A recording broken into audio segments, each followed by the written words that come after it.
React करने वाला हूँ खूनी मंडे के ऊपर। हाँ, मैंने एक और व्हाट्सएप चैट वीडियो बनाई थी, मैंने डिलीट कर दी क्योंकि मैं एक चीज़ कट करनी भूल गया था, वो हो नहीं रही थी, इसलिए वो डिलीट करनी पड़ेगी वीडियो। तो भाई चलो स्टार्ट करते हैं। अरे ब्लूटूथ तो रुको, मैं ज़रा ब्लूटूथ ऑफ कर देता हूँ। हाँ,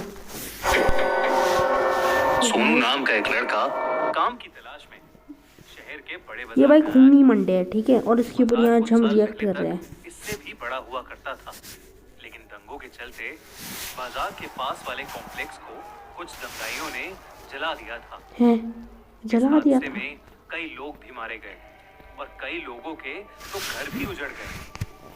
अब उस जले हुए कॉम्प्लेक्स की बिल्डिंग, जो कि कभी एक शानदार सोसाइटी हुआ करती थी, एकदम सुनसान पड़ी रहती है। पहले तो कुछ लोगों ने सोचा कि खाली इमारत का इस्तेमाल किया जाए। वो वहां घर बसाने गए तो सही, लेकिन 2 दिन से ज्यादा नहीं टिक पाए। उनका कहना था कि उन दीवारों से आप हाँ भाई, तो भाई ये कह रहा है कि एक शानदार सोसाइटी हुआ करती थी, है ना, और कह नहीं रहा है, और फिर कुछ लोगों ने आके जला दिया, है ना, और कुछ लोग मर गए और कुछ लोगों की कुछ लोग जो मरे और उनके साथ साथ घर भी जल गए, कुछ ऐसा है ना। तो देखते हैं। आज भी आग की लपटें निकलती हैं, लोगों की चिल्लाने की आवाजें गूंजती हैं, यहाँ तक कि उस बिल्डिंग के अंदर ढंग से सांस भी नहीं ली जाती। इस कारण कई लोग उस कॉम्प्लेक्स को भूत बाजार बुलाने लगे। भूत बाजार? लोगों ने तो अपना रोज का रास्ता ही बदल लिया। वो 2 चौक घूम कर आते, मगर उस जले हुए कॉम्प्लेक्स को पार नहीं करते थे। सोनू को उस कॉम्प्लेक्स के ठीक पास एक कपड़ों की दुकान में काम मिल गया था। दोपहर के समय जब धूप बढ़ जाती तो कम ही ग्राहक आते थे। एक बार श्यामल, इस जो कि उस कैरेक्टर का कपड़ों नाम की सोनू दुकान है। का मालिक था, दोपहर में बैठा अपनी दुकान में आराम कर रहा था। सोनू और वो दोनों बातचीत कर ही रहे थे कि इतने में हरी आंखों वाली खूबसूरत सी लाल साड़ी पहनी हुई एक औरत दुकान में मुझे आई पता है, हर स्टोरी में कोई आती है ना तो वो चुड़ैल होती है, मुझे पता है। और श्यामल के सामने आकर बैठ गई। सोनू को जो बात बहुत अजीब लगी वो ये थी कि उस औरत ने कुछ नहीं बोला कि उसे किस तरह के कपड़े देखने हैं, और श्यामल बोल तो अपने दे भाई। आप ही उसे लाल साड़ियां खोलकर दिखाने लगा। सोनू से ये बात हजम नहीं हो रही थी, लेकिन फिर अचानक वो औरत खड़ी हुई और दुकान से बाहर जाने लगी। शकर उसके पीछे चल दिया। सोनू ने श्यामल को पीछे से कई आवाजें लगाई, मगर उस पर कोई असर ही नहीं हो रहा था। जब भाई सोनू सुन की ले, आवाज चुड़ैल है वो। तो वो औरत पीछे पलटी और सोनू की हालत खराब हो गई। अचानक ही उसे पसीने आने लगे और वो नीचे बैठ गया। उसने उस औरत की आंखों का रंग बदलते हुए देखा था। उस औरत की हरी मुझे आंखें पता था ये चुड़ैल होगी थी, डायन है तो ऐसे वो चुड़ैल होगी, मुझे पता है। अचानक से नीली हो गई थी। ये देखकर सोनू सहम गया और दुकान के अंदर ही सुन्न सा खड़ा हो गया। सोनू दुकान को अकेला नहीं छोड़ सकता था, इसलिए वो बाहर उठकर नहीं गया। थोड़ी ही देर में कई सारे लोग दुकान से आगे भागते हुए नजर आए। एक दुकानदार भागते हुए आया और उसने सोनू को बताया कि कॉम्प्लेक्स के सामने श्यामल बेहोश पड़ा मिला है। होश आने पर श्यामल को कुछ याद नहीं था। वो बस बार बार ये कह रहा था कि कॉम्प्लेक्स में दोबारा आग लग गई है, लेकिन वो कॉम्प्लेक्स तो आज भी वैसा ही सुनसान पड़ा था। वहाँ ऐसा खत्म कुछ नहीं भी हुई। नहीं था, पर सोनू का डर बढ़ने लगा था। वो चाहकर भी उन हरी आंखों वाली औरत को भूल नहीं पा रहा था। अगले दिन दोपहर के वक्त सोनू ने दुकान के सामने से फिर उसी औरत को जाते हुए देखा। सोनू डरा हुआ था, मगर वो उसके बारे में जानना चाहता था, तो उसने हिम्मत की और श्यामल को बताए बिना दुकान से बाहर चला गया। वो औरत कॉम्प्लेक्स की तरफ जा रही थी। सोनू ठीक उसके पीछे पीछे चल रहा था। मगर अचानक वो औरत सोनू की आंखों के सामने से गायब हो गई। सोनू को भाई अचानक से ये हो गई है कॉम्प्लेक्स के अंदर गई है। महीनों का डर सोनू को अंदर जाने से रोक रहा था, मगर वो उस औरत के बारे में किसी भी हाल में जानना चाहता था। उसने कॉम्प्लेक्स के दरवाजे की तरफ चलना शुरू किया। चारों तरफ सिर्फ काली दीवारें ही थीं। इतनी तेज धूप और रोशनी में भी वो चमक नहीं रही थी, मानो उस कॉम्प्लेक्स में एक अलग सा अंधेरा छाया हुआ था। वो जली हुई दीवारें अगर कोई गौर से देखे तो मालूम हो रहा था कि किस तरह आग की लपटों ने उन्हें जकड़ लिया था। अंदर जाते वक्त सोनू को अखबारों की अंदर हेडलाइंस जाते क्यों? याद आ रही थी। लगभग भाई हर हॉरर स्टोरी में अंदर क्यों जाते हैं पता नहीं, और लोग डर डर तो लगता है नहीं, पर अंदर क्यों जाते हैं ये नहीं समझ में आया। 12 परिवार वहां रहा करते थे, लेकिन सभी बेरहमी से जलकर मारे गए थे। सोनू फिर भी हिम्मत करके कॉम्प्लेक्स के अंदर आ गया था।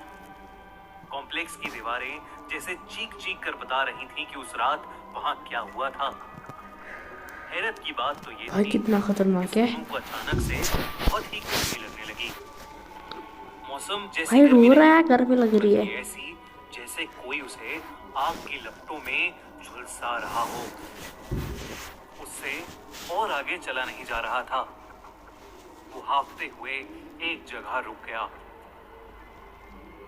और सहारे के लिए उसने अपना हाथ एक दीवार पर रख दिया। पर अगले ही झटके में उसके मुंह से एक जोर की चीख निकली। उसने अपने हाथ की ओर देखा तो वो जल गया था। जला हुआ तो नहीं लग रहा हाथ। अभी भी वो आग की लपटों को अपने अंदर बसाए हुए हो। इस सदमे से सोनू डरा ही था कि उसे उस औरत की लाल साड़ी कॉम्प्लेक्स की एक बालकनी में। वो उसकी ओर गुस्से में भागा, लेकिन आगे बढ़ते हुए सोनू को चारों ओर से चीखों की आवाजें आने लगी। उसने हर तरफ देखा, पर वहां भैया की हालत में कौन गुस्सा करता है। इन चीखों को पार करते भागना चाहिए तुझे बड़ी यहाँ से। हिम्मत करके वो एक कमरे में पहुंचा। भाई चले जाए यहाँ से। उसने दरवाजा बंद कर दिया ताकि उस भाई पता नहीं हर हॉरर स्टोरी में कोई होता है तो उसको भागना ही क्यों होता है, ये नहीं समझ में आया मुझे। कोई वीडियो आवाज बंद तो नहीं है। कमरे की झुलसती गर्मी बढ़ती ही जा रही थी। सोनू उस कमरे की खिड़की खोलने के लिए आगे बढ़ा तो अचानक ही उस पूरे कमरे में आग लग गई। सेकंड्स में पूरा कमरा धुएं और आग की लपटों से भर गया था। वो चीखों की आवाज अब सोनू की थी, जो अधमरी सी हालत में दरवाजे की ओर रेंग कर बढ़ रहा था। आग के धुएं की वजह से उसकी सांसें और कम होती जा रही थी। इतने में वो दरवाजा खुला, लेकिन वो हरी आंखों वाली औरत अपनी लाल साड़ी पहने उसके सामने आकर खड़ी हो गई। सोनू ने मदद की गुहार मांगी, मगर उसकी आंखों में भी वही ज्वाला दिख रही थी, मानो वो सोनू से किसी चीज का बदला ले रही हो। ले किस चीज के बदला रही है। चक्कर खा के गिर पड़ा। जब उसे होश आया तो वो कॉम्प्लेक्स के बीच जो मैदान था वहां पर गिरा पड़ा था। हड़बड़ाते हुए उसने कॉम्प्लेक्स को देखा। अब वो दीवारें एकदम शांत थी। आग का कोई नामो निशान नहीं था। सोनू फौरन उठा और वहां से भाग निकला। उसने बाहर आते ही लोगों को अपने साथ हुए हादसे के बारे में बताया। भाई सीरियसली भाई जाना ही क्यों होता है अगर ऐसा होता है। अब अगर अब पता लगे क्या होता है वो चीज़, ऐसा होता है ना खतरनाक। पर भाई ये तो सबसे खतरनाक नहीं स्टोरी, पर ये इतनी भी खतरनाक है, ये बट थी भाई खतरनाक। किसी ने भी उसकी बात पर यकीन नहीं किया, क्योंकि किसी ने भी उस हरी आंखों वाली औरत को नहीं देखा था। यहाँ तक कि दुकान के सीसीटीवी कैमरास तक चेक करे गए, पर वो औरत उसमें भी कहीं नहीं मिली। फिर एक रोज एक बूढ़े आदमी ने सोनू को बताया कि एक हरी आंखों वाली औरत उसी कॉम्प्लेक्स में रहती थी और शामल की दुकान की जगह हुआ करती थी। वो उस कॉम्प्लेक्स में लगी आग में जलकर राख हो गई। ओ भाई सुनकर दहल गया था। वो तुरंत उस शहर को छोड़कर वापस अपने गांव चला गया।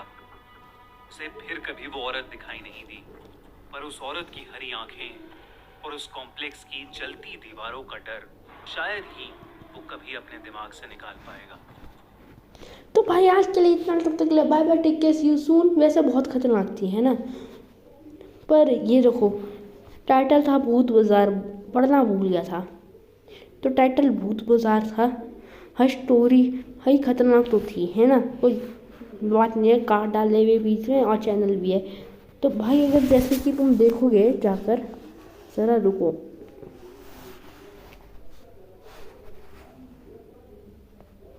तो जैसे कि तुम चाहेंगे तो इतनी हॉरर स्टोरीज होगी उधर चैनल में। और देखो ये, और इनका भाई कोई जवाब नहीं हॉरर स्टोरी, बस एक यही दो है, खूनी मंडा स्कैरी पम्पकिन, यही बना देती हॉरर स्टोरी। और इनके एक क्लाउन सीरीज़ भी है ना, जैसे कि ये देखो टोटल 4 एपिसोड्स है इसके, और अभी तक आए नहीं है। तो तब तक के लिए bye bye, take care, see you soon.